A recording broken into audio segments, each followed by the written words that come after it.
All right, lean condition update. No good news. So we went to the track tonight, and we definitely still have a lean condition.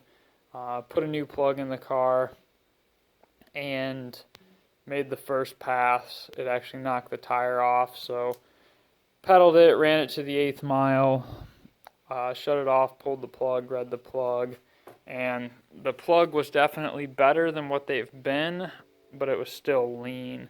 So knowing that, I had went ahead and put all the jetting in the carburetor 100% back to the way it's always worked best.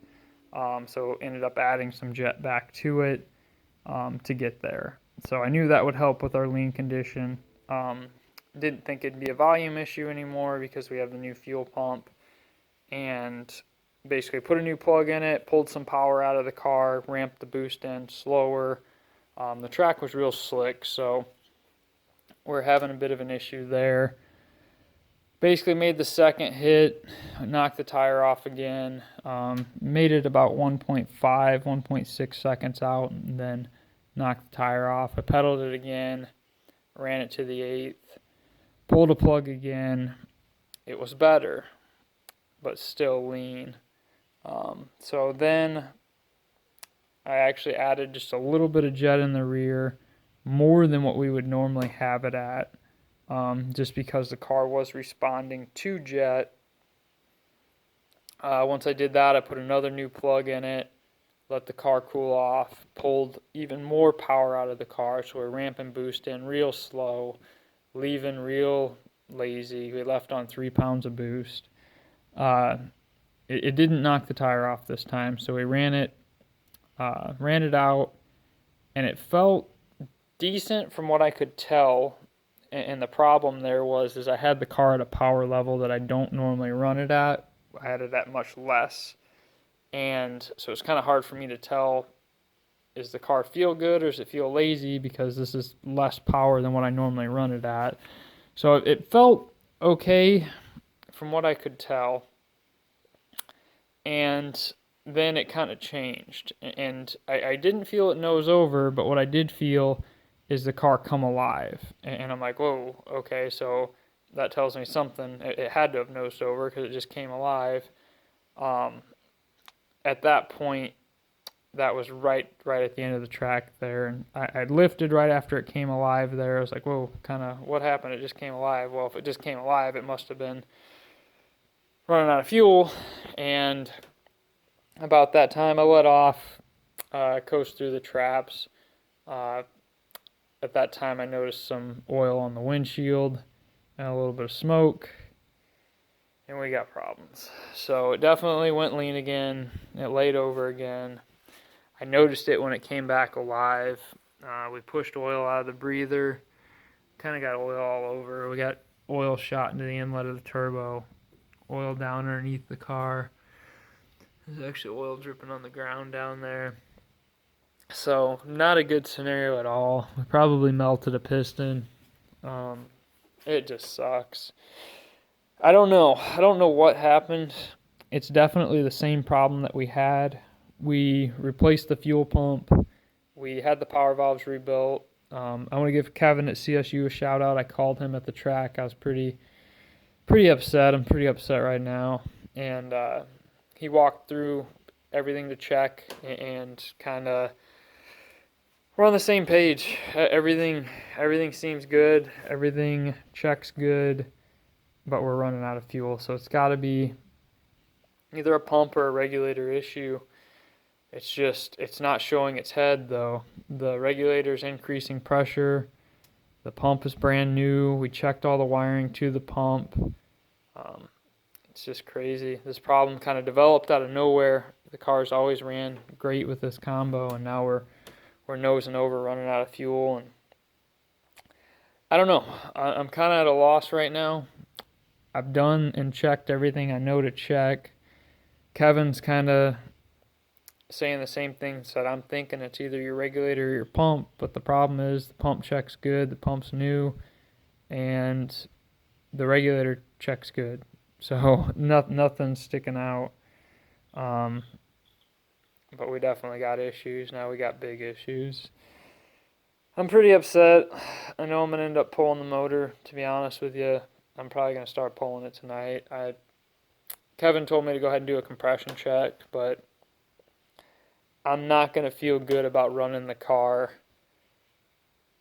even if it has a good compression test, because I know it's never pushed oil out of the breather like this ever in 5 years. So if it did it today, we got an issue.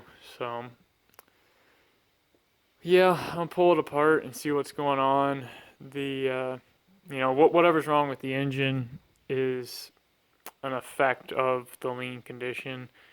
It's not our problem. So we're gonna have to get the motor fixed, the engine fixed, and then readdress our lean condition. And it's got to be something fuel pump or like a collapsed line or the regulator, but I had checked all of this, so I'm just a little confused on where to go to. It's possible it's something electrical to the pump, but I've also checked all that. The voltage at the pump's great.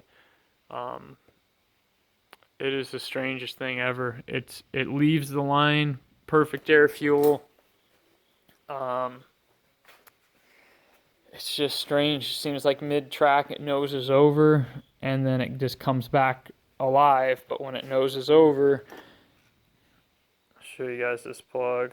You can see we're about 2 threads down on the heat in there, and that's a lot hotter than what I'd like it. So it's a brand new plug. It burned all the cadmium off and then went about 2 threads down on the heat. Maybe 1.5. I'd say 2 threads at the deepest point.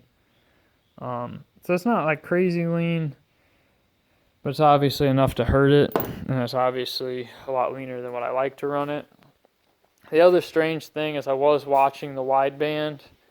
I'll show you guys actually the data on that. So this is the wideband I was watching, and this is the data pulled from that last pass. And you see we made a peak boost of 17 pounds, and our air fuel at 17 pounds was about 10.7, 10.8, which is perfect. It's actually a little bit rich. The problem is that's all good, but that's the initial part of the pass. So that's not when the problem happened. So if I had to guess, this is the first 2 seconds of the pass. Everything's great. Well, after this is when it went lean. What happens sometimes when my laptop gets jerked back, it'll stop data recording. So it got like the first 2 seconds and then it quit. So with that being said, I was watching the wideband, and the wideband on the big end was good, but when I was looking at the wideband is when the car came alive and everything felt good. So I don't know where it was in the middle of the track. Basically, this data doesn't do me much good. It shows everything's good up until the wideband kind of quit working on the laptop. I also logged it with the Innovate, and I played that data back, and you actually can see it on that data. It shows the air fuel is like 10.8, 10.9, and then all of a sudden it jumps up to like 11.5, 12.0, and then about a second later it goes back down to 10.8, 10.9. So you do see it. It just, out of nowhere, it just jumps up, goes lean, and then came back. It was only for a couple seconds, but it is on the Innovate data. And that's what makes this problem so hard to figure out, is it's so inconsistent. It's consistently doing it. It's consistently doing it mid-track, but it's coming and going. When I leave the line, everything's good.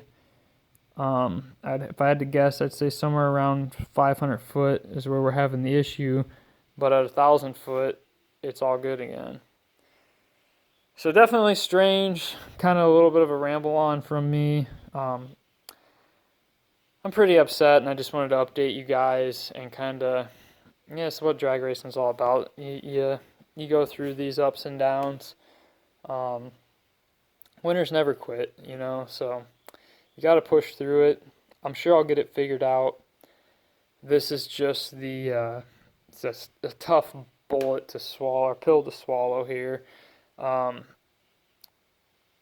it's exactly what I didn't want to have happen. I knew we had a lean condition, so I kind of really checked over everything well to make sure, hey, when we take this thing out the next time, this doesn't happen again. Because I knew from the first time we can't let that happen. The risk of hurting the engine's pretty high. So that's why we went ahead and got the new pump. That's why we had the power valves rebuilt, and that's why we thoroughly went through the fuel system and checked everything. Obviously, somewhere